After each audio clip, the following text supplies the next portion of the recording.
So, Sheikh Muslim, what is the biggest puzzle you find in life?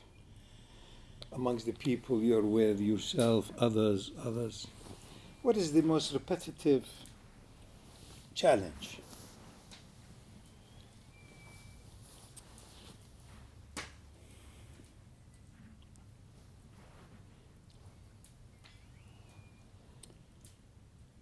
Well,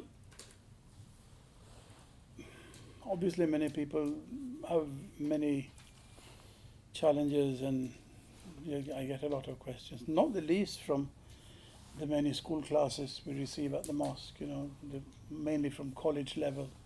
They come to, it's part of their religious education or whatever. But surprisingly often, or maybe not surprising, I don't know, but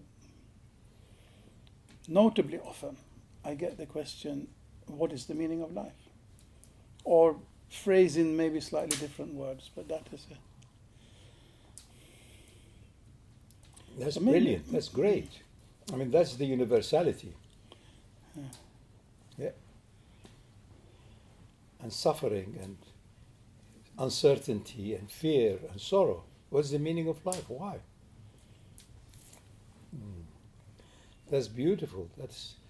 That is the crux of it. Well, the answer I found that covers every flavor of this question is that there is this mysterious thing which we call life, or cosmic life, or the life giver, or God, or the source of life, whatever. There is this mysterious energy, reality, truth, light, whatever you call it. And from that, countless packages of, like a spark from a big fire, countless sparks have spread out, as far as we know on our Earth, but there may be many, many, many other universes now. So I have one of those sparks, so have you, so has he. And they are all emanating from the same source. So they have the same potential in them. So as a baby, I have no idea about life, about who am I, who's my mother, but soon after a few weeks, consciousness begins to rise. Now, this is the mother came, this is the door banged. Naturally, the autonomic system, you're startled, it's not your conscious, or a wind or something, and you cry. So you begin to develop and evolve so-called your consciousness. So by the time one is 1 or 2 or 3, the consciousness becomes more complex. This is a father, this is an uncle, this is a nice whatever, or this is a pleasant place. You begin to smell, you begin to touch, all of the senses begin to develop. And memory enhances that. This smell goes with that, with this, with this. So by the time one is in a teenager, you are fully conscious of what you like, what you don't like. So your consciousness, conditioned consciousness, personal consciousness, which is very much connected with culture, religion, climate, everything else, geography. So it is fairly well developed. And then by the time you are in your late teens, you begin to appreciate attraction and repulsion. I like this, I don't like that. You like that which is similar. You also like that which is very strange, equally. So the dark Brazilian likes a blonde Swede, and vice versa. But equally, a Brazilian likes a Brazilian. So, I mean, familiar and the strange. Now, this is, the secret lies in there. You like the familiar because your life is similar to life, familiar. And you like a strange so that you don't take it for granted. It's not your life. It's a spark of that cosmic fire or life. So it's both yours and not yours, because there is no you. This is where now reflectiveness, philosophy, spirituality, transcendence comes in. If you do not deliver, submit, connect, acknowledge your life inseparable from life, then you remain confused and you're all the time looking for new things to distract yourself or shut down yourself completely and become a recluse, because you have not accepted the truth that your life and cosmic life are not separate. And the trick was the baby seeing himself or herself distant from the mother. And that is how the spark of consciousness begins. So you end up in your mature age knowing that a clear mind is the best thing you can have, but a mind also is an obstacle towards completing of your acceptance of the entire cosmology. Acceptance. I translate Islam as acceptance, not submission, surrender, accepting. This is how it is.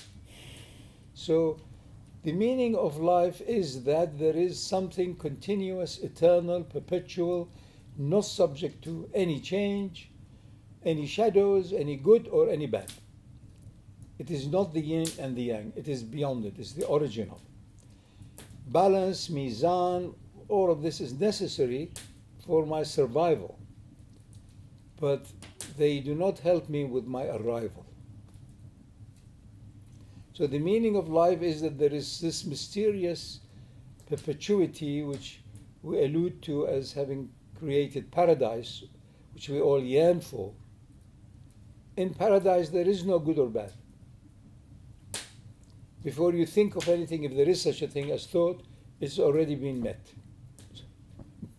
So there is perpetual, continuous contentment, which is the doorway to so-called happiness. So the purpose, the meaning, the direction of life is to rise in consciousness from conditioned consciousness, from temporary, changing consciousness to absolute, pure, cosmic consciousness. So you begin life developing your humanity, humanness, and your likes and your dislikes, and the good and the bad, which is, we all accept what is a good and what is bad, and what is durable good, durable, and so on. And therefore, with a bit of wisdom, we say, well, we must do that which is durably good for maximum living entities. And that's good, because we are all, each living entity is obsessed with life. So it must be, if anything is good for ongoingness of life, it's very good. That's all. We all want the same. Now, I'm so excited about the time we're living in, because the whole world now understands this. Now you can talk about one humanity, one thread of goodness, and what I call also the arc of consciousness. We all want to be more conscious, until such time you touch the quantum field of pure consciousness, from which every consciousness, that of the ant, of the lizard, of the lion, or the human, arises.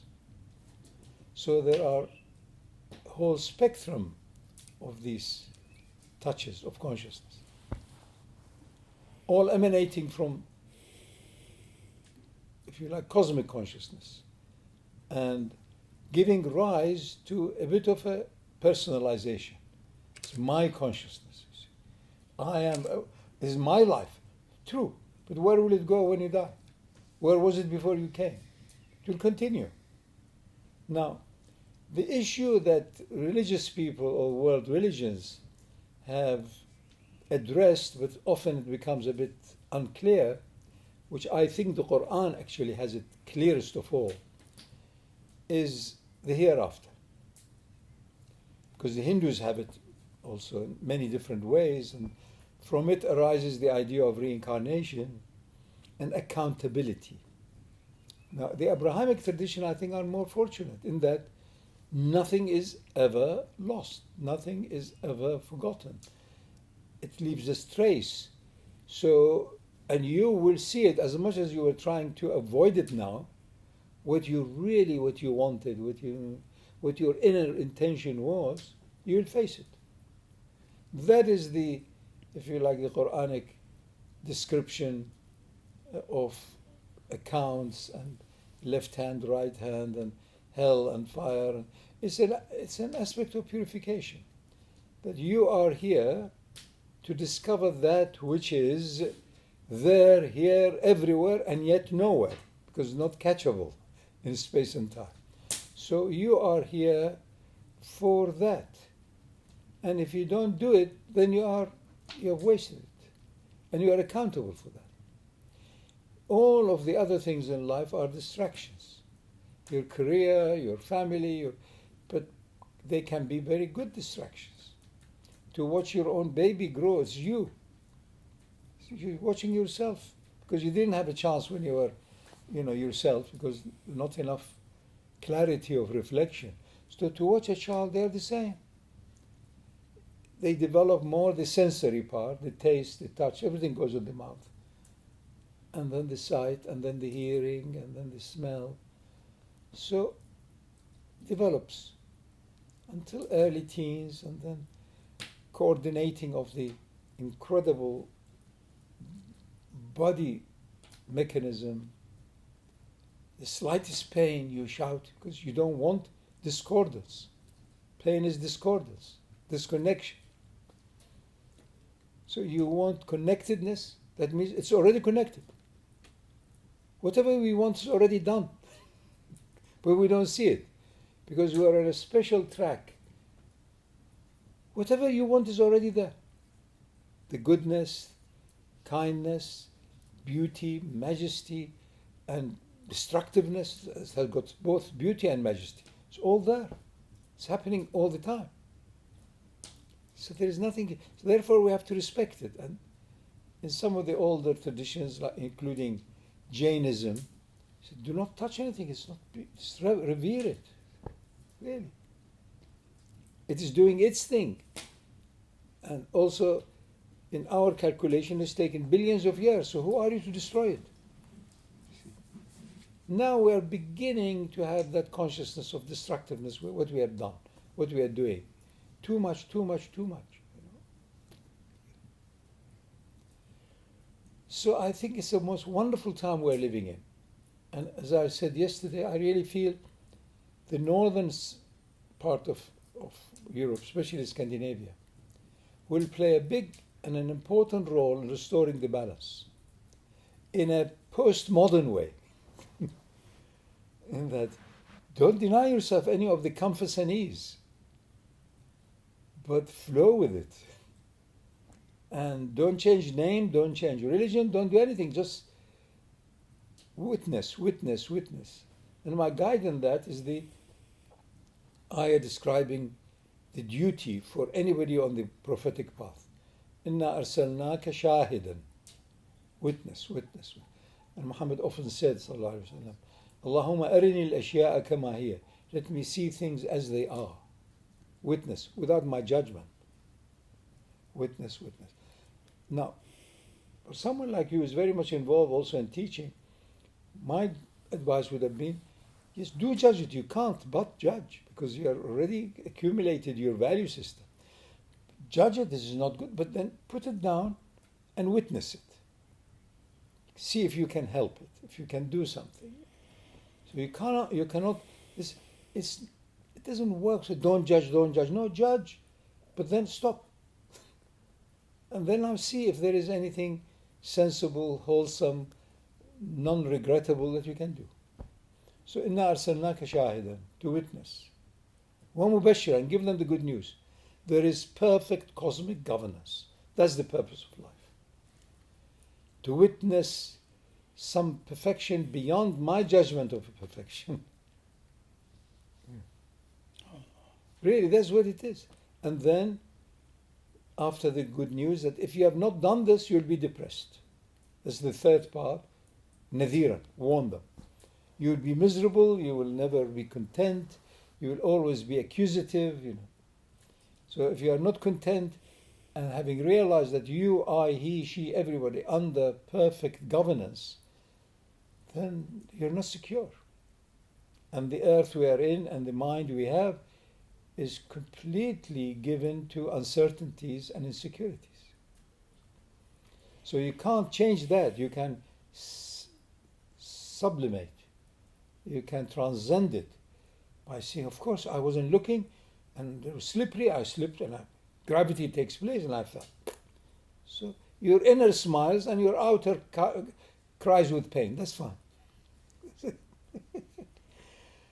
Nadhira, so warning. First give them the good news. You are not who you think you are, and there is perfect governance, whether we know it or not, within our own sphere of appreciation and beyond.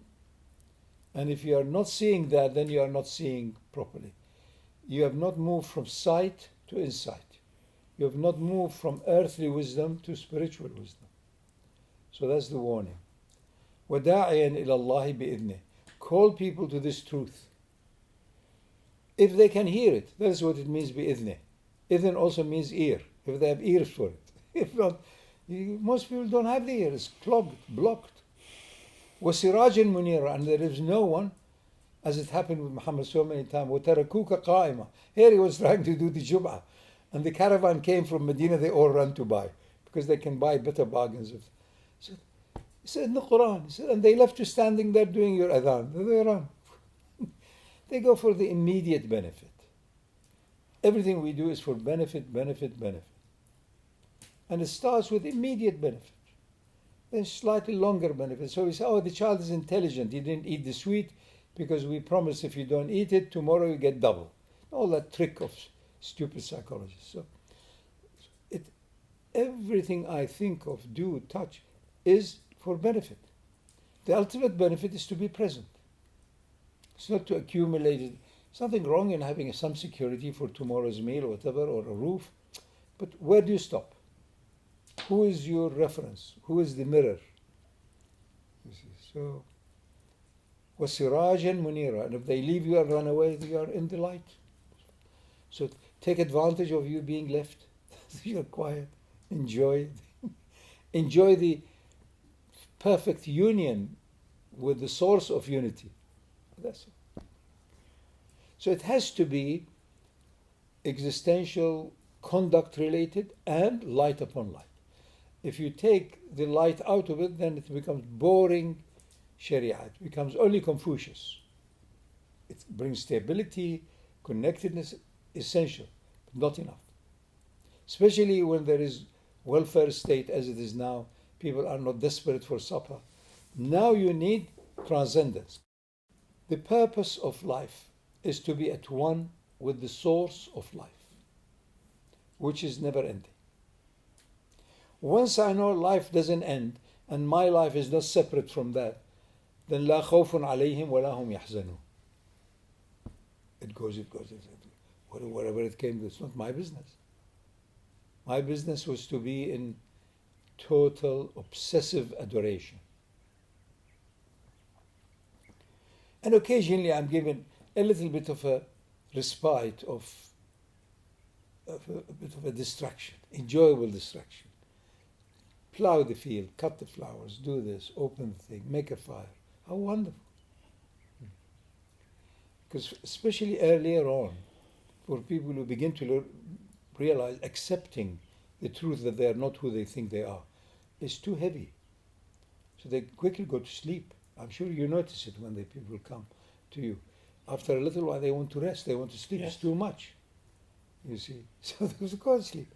Come back after a week. Whatever. It is because the neuron connectedness has taken its own trend, its own shape, its own permutation. So now you're suddenly trying to show that no, all of that was fine for where you were as a 5-year-old, not now. So it's too much. So they need to rest for it to be, for them to housekeeping in a nervous sense, in a neuron sense, to reorder it. And then slowly by slowly, that's the order. The order is perfect, it's absolute. It comes down to the relative, and they're all connected. Now I have to be also mentally, with my mindset, connected to the fact of it, to the truth of it.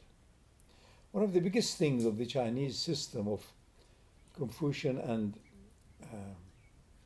which is Sharia, and the Tao, which is Haqiqah, is that any fact has in it trace of truth. It's an incredible teaching. Any fact, anything that touches you, has in it a spark of truth. And for you to relate it to truth, you have done something very worthwhile. So there is one purpose only, to go to the source, which is beyond cause and effect, beyond purpose or no purpose, beyond anything to do with space or time. And that source, that spark, is in every living entity in slightly different density, intensity, or configuration. So the ant has a life, it's not the same as the rabbit, it's not the same as a horse, it's not the same as a monkey, it's not the same as a human being. It is only the human being, which maybe 100, 200,000 years ago was the right time for it to be reflecting of reflectiveness or reflectiveness. Light upon light upon light upon light, like two mirrors facing each other, ad infinitum. So with deep reflectiveness and quietude, you find all of it is ever connected in the zone of what we call, if you like, the quantum field. And so I am living between the two zones. That is ummatan wasata, middle people, as the Buddhists also teach all the time. Middle people between space and time, all the time, beginning and end, night and day, every day, every moment, sun. And there are thousands of ways I'm reminded of it. The cycles in that zone, and yet there is another zone that is not within space and time, and it has a perfection that does not even enter the definition of my perfection. It is the divine zone. It is the pure consciousness zone. It is the sacred zone. And this tiny zone of space and time is completely dependent on that. It's like the one drop of water gives the quality of the ocean. So it is the same. These are all metaphors. Physics, chemistry, biology, they're all metaphors to show that we are earthly, heavenly, celestial, terrestrial. So, and all of the other metaphors we have in the sacred books are that. Because if you are designed, if your consciousness, if human consciousness is nafakhtu fihi min ruhi, is touched by the infinite, and if there is this intermediate stage of intellect or reason or mind that connects the earthly limitations with the heavenly limitlessness, then you need to be given first the pattern that you want the infinite, nothing will be enough. Second, to be given the capacity not to accept the limited, to resent it. You want to get out of it, out of space and time, nothing will be enough. So if these two are put together, then it is us. We are in the zone of limitations, desiring the limitless zone. So that's why people like yourselves and your friends, you need more and more repetitive periods, not just 5 times, constantly touching upon the infinite. You get recharged. It's like trickle charge of the battery. It's no use going once in a while to pilgrimage or hajj, especially what they have made now. I mean, you know, you need to recover after 5 years. But you need that trickle charge of the infinite. So you deal with the finite and you put up with it. So your child, your brother, whoever cries, say, yes, I'll do the same thing if I were you. But thank God I'm not in the same state that you. I am in touch with another zone that recharges me. All of this is a phantom, it's fantasy. But it's a good fantasy because it's touched by the divine. So I don't denounce it. I don't denounce the earth. I denounce my stupidity of being attached or falling into the trap of acquisition. I can't acquire anything. I don't know how even my nail come about. I mean, I need 10 lifetimes to find out, to contemplate how this semi-hard material comes from the soft skin underneath. And there are a million of other issues. So the whole issue is that think, reflect, and slip into another zone beyond thinking, beyond the mind. Don't denounce the mind. Be weary of using the mind in every situation. You can't. That's why emotions, feelings, love, higher, stop the mind. Leave it aside. اخلعنا عليك. Take off your sandals when you enter the valley of truth or reality. So no denouncing, it is appropriateness. If the mind is all active, you cannot rest, you cannot sleep. And if you can't sleep, then you can't. It's perfect timing. No, it's good, because I can now stoke the fire, you see. That's what it tells me.